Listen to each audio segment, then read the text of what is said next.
The following video you're about to see is a creepypasta, and just please note that this is made up and not real.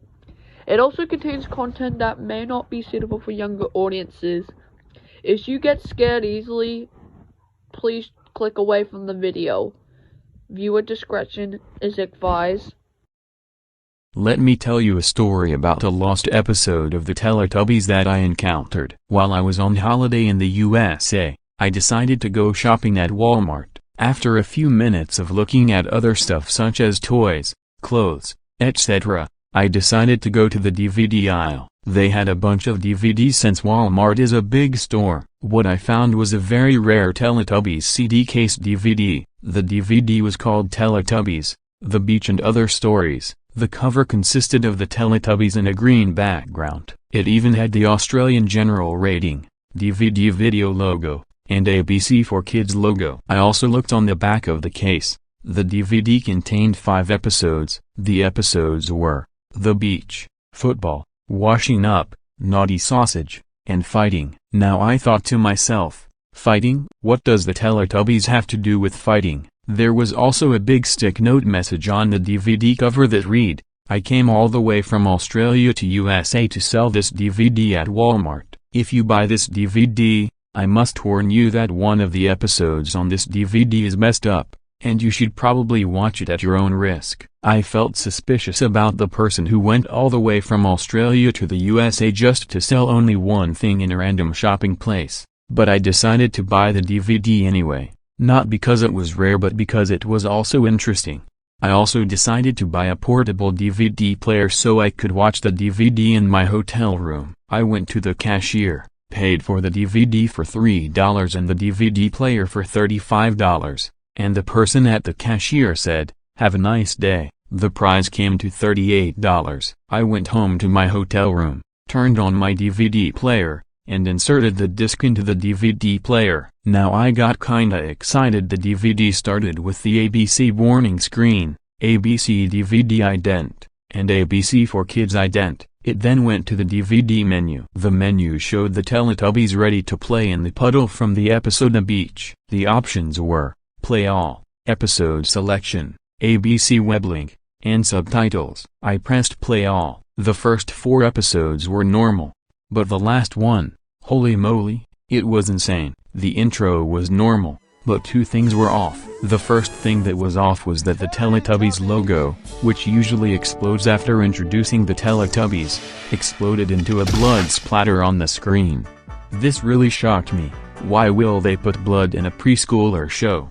However, when it cut to the voice trumpets saying "Time for Teletubbies," the blood splattered on the screen disappeared. The second thing that was off is when the voice trumpet showed up at the end of the intro instead of saying, "Where have the Teletubbies gone?" The voice trumpet said this, "Just deal with the drama instead of an argument." I got confused. Why would the voice trumpet say that? The episode started. Tinky Winky walked to the screen. Instead of saying "Ayo," he said "hello."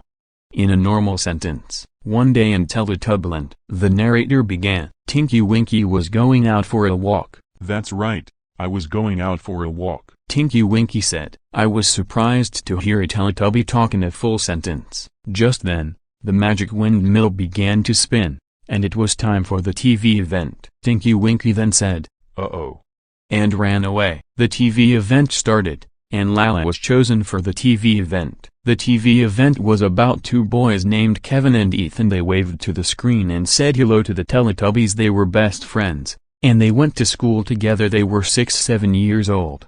Just then, it cut to a scene of 2 teenage boys who were having an argument in the hallway. Now this is where things were starting to become off.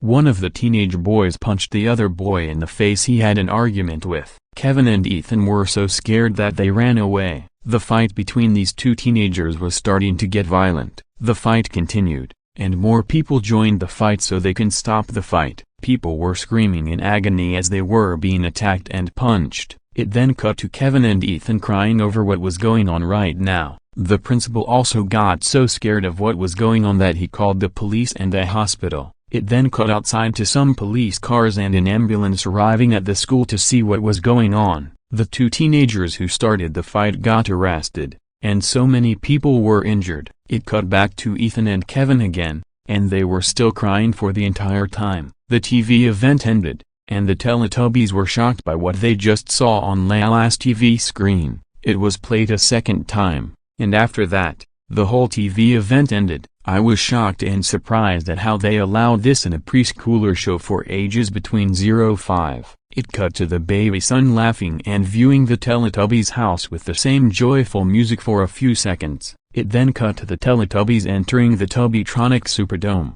and they all shouted "Oh!" in their happy tone. The narrator said, "One day in Teletubbyland ... it was time for Tubby Toast. Tubby Toast, Tubby Toast."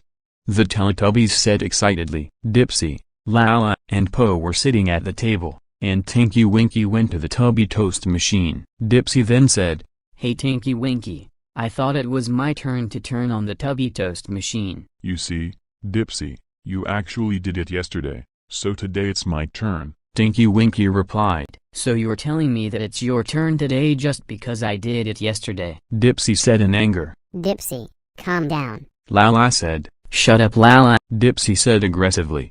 "I guess we can say we're no longer ourselves, we're just some little dumb morons," Dipsy said. Just then, Dipsy punched Tinky Winky in the face. Tinky Winky felt down and said, "Ouch!" very loudly, and blood was dripping out of his nose. The blood was not ketchup or red paint, it was realistic. Dipsy pushed Po out of the chair and kicked her stomach a few times. Some death metal music was playing off screen during this moment where Dipsy became insane. Tinky Winky tried to grab Dipsy away from Po, but Dipsy twisted Tinky Winky's arm. As you could hear a little cracking sound. Tinky Winky was screaming in pain. It didn't sounded like a cartoon scream or a scream from the Lion and the Bear magical event. It sounded like his voice actor had been injured. "What is going on here?" the narrator said in a shocking tone with actual emotion. Lala ran out of the house, but Dipsy threw a tubby custard bowl on Lala's head as she fell to the ground. Dipsy shredded Nunu into pieces by ripping his eyes out, ripping his vacuum hose, and kicking him to the ground. Dipsy then said, "This is my revenge." in an evil tone. Tinky Winky, Lala, and Po ran out of the house as Dipsy was chasing them. Then it cut to the magic windmill stopped spinning. After it stopped spinning, the propeller cut off and fell to the ground with a loud crashing sound. It was like a jump scare to me because the sound was extremely loud. Then it cut to the Tubby bye-bye segment.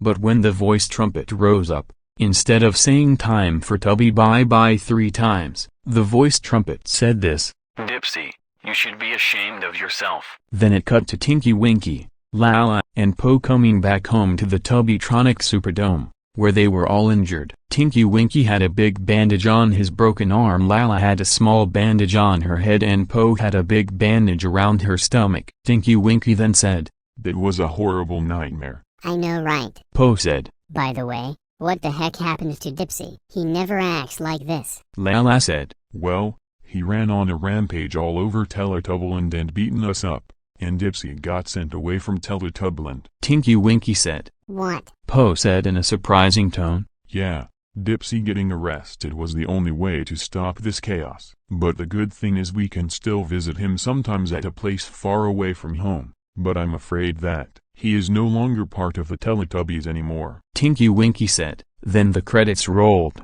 but instead of showing the Teletubbies saying goodbye and the baby sun being set like usual, it just shows Tinky Winky, Lala, and Po sitting at the table and sobbing and crying after what just happened.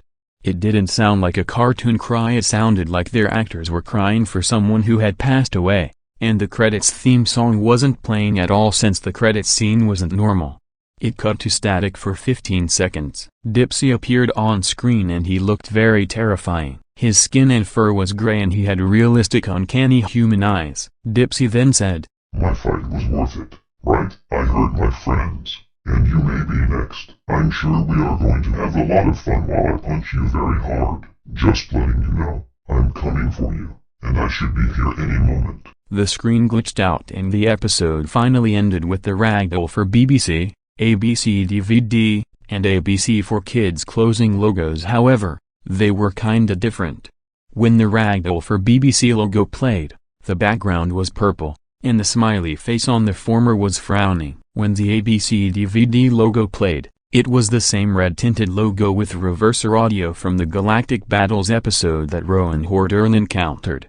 When the ABC for Kids logo played, the sky was red-tinted, and the sound of someone fighting and some blood splattering could be heard off-screen while the bee was flying across the screen to make the usual ABC Lysasia curve.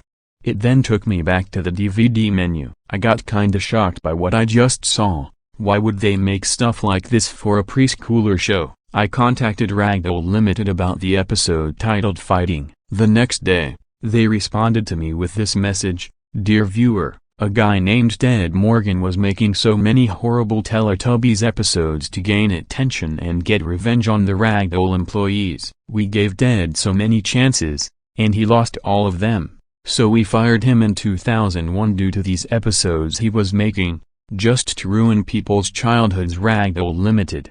I still love Teletubbies to this day, but if you find this episode somewhere, don't watch it unless you want to hear the Teletubbies talk in full sentences.